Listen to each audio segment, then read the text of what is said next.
Hi there, welcome to this video and I'm going to have a wander around my local area in the mist.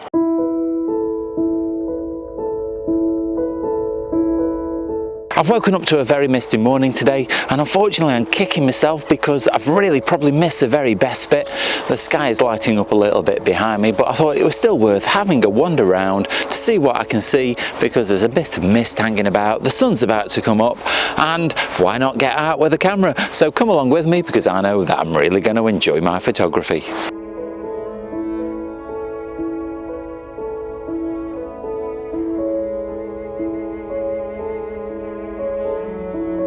Now, I don't normally walk and talk at the same time, but I thought I needed to today because these conditions won't last particularly long and I've got a location in mind that I'm trying to get to. I've been here before when it's misty like this. Now, this morning the mist is not quite as thick as it has been in the past, but it still could be quite atmospheric because there's some lone trees in the middle of a field, and it's a good idea when the conditions are right to have an idea of a location to go to fairly close to home so you can just grab the camera and get out. And that's what I've done this morning in quite a bit of a rush, to be fair.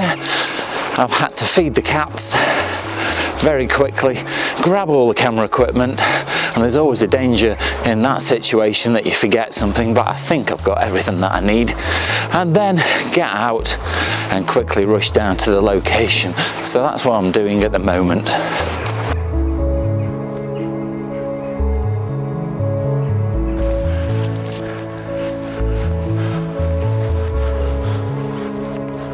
This is what I've come for just here.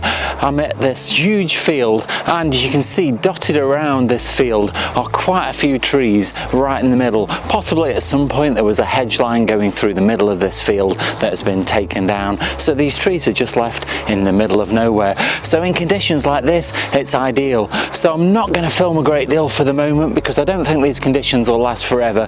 So I'll try and film as much as I can while I'm photographing. But first of all, I'm going to circle around this tree here behind me to see what different shots I can get from this.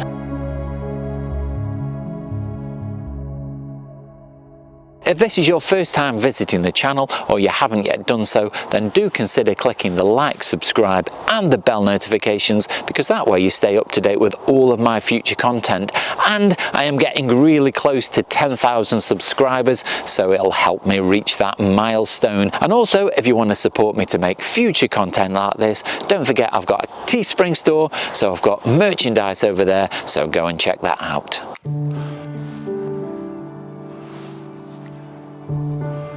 There's a composition just here that I really liked, and what I've done is I've put the camera down very low because these two trees behind play a part in the image, and with the camera down low it lowers these two trees here below the branches of this big tree in the foreground and it makes them part of the image. And I've put them either side of the tree trunk so they add to the composition and not cutting into the main tree, and if the tripod was full height they wouldn't have been visible.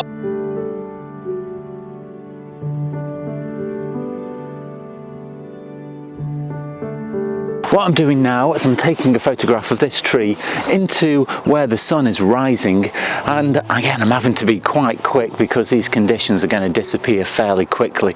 Already the mist is lifting ever so slightly, but what I'm trying to do is think about the trees in the background as well, so they're not cutting into the main tree.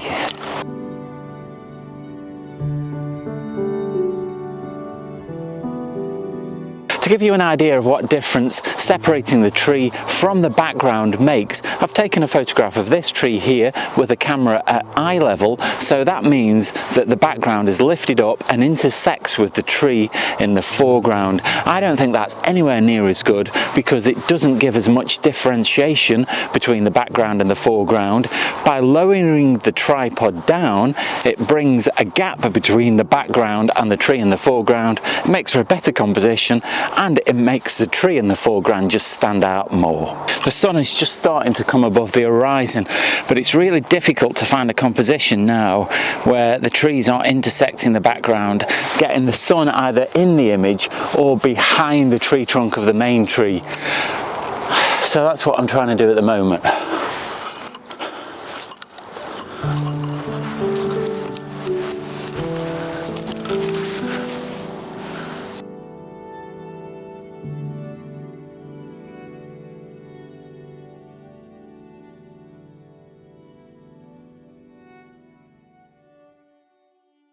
The sun has fully risen above my left hand shoulder, but you can still take photographs straight into the sun if you expose correctly. So what I've done is I've put the camera into manual exposure so I can completely control the exposure, and I've taken a shot straight at the sun, so I've got some trees on the edge of this field in the shot that are silhouetted, of course, but when I trusted the camera's meter, it was way overexposing, and I got this shot here. So I underexposed by nearly 2 stops to make sure that the sun was correctly exposed and not too bright in the frame. So don't always trust the meter, trust your eyes and adjust it till you get the exposure you're happy with, because there's no such thing really as correct exposure. You can expose for the photograph that you want to take.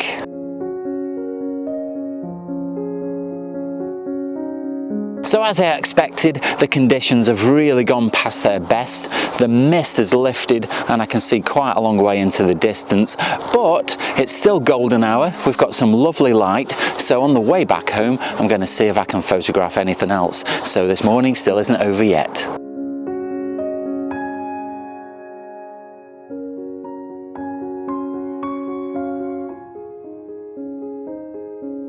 This scene behind me is really beautiful because we've got the sun rising just there, and then we've got all of this dew and frost that is just thawing out with the spider's webs on these plants, and it's really attractive, but taking a photograph of it is really tricky because of the differences in exposure. The dynamic range is just so great with the bright sun and the darker foreground. So what I've done is I've tried an experiment. I've done a bracketed series of images at different exposures, and then I'm going to try and do a HDR when I get back in the computer, and hopefully that'll work. If it does, I'll show you that now.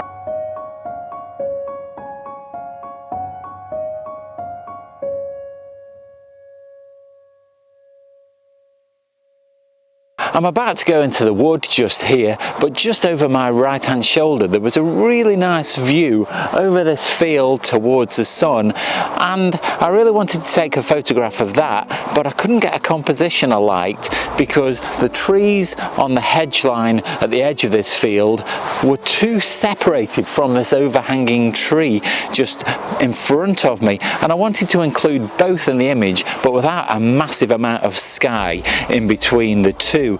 So I did something a little bit unorthodox, and I put the camera on self-timer and then picked up the tripod from the bottom and lifted it right above my head and used the flip out screen to compose the image, and got the image that I wanted with the tree that's overhanging quite close to the trees on the edge of the field behind them. So they both were included in the composition. Hopefully that should turn out okay.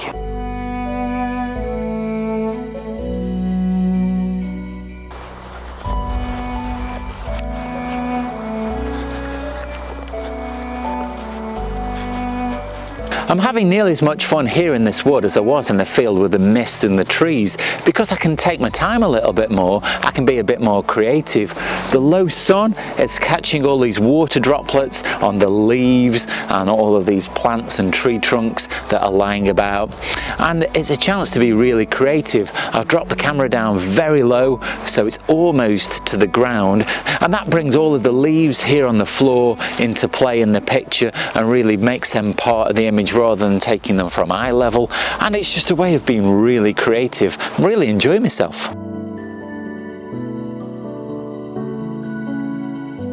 My motto on the channel is to enjoy your photography, and I think that's absolutely vital. If you're taking photographs because of a deadline or because of trying to win a competition, then I think that can really take the fun out of just what you're doing. Because this morning I've really enjoyed just walking around this woodland and being in the field. The adrenaline from trying to beat the conditions was just really exciting. And I might not walk away with any great photographs. I think I've got some quite nice ones that I'm pleased with, certainly from looking at them on the back of the camera, but that is almost secondary to the process of just getting out, being out in nature and just enjoying what you do. And the photographs at the end of the day are just a bonus.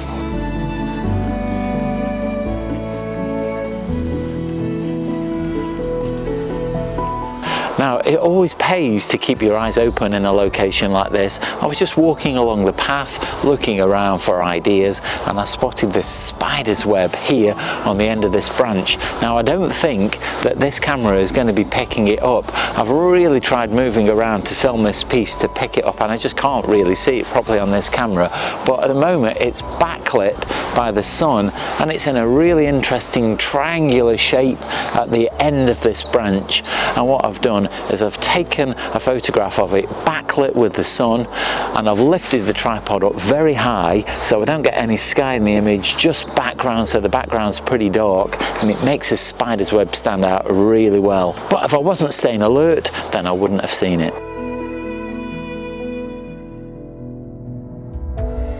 What a really unexpected but really enjoyable morning I've had today, and all before breakfast. So what I'll do now is I'll leave you with some of my favourite photographs.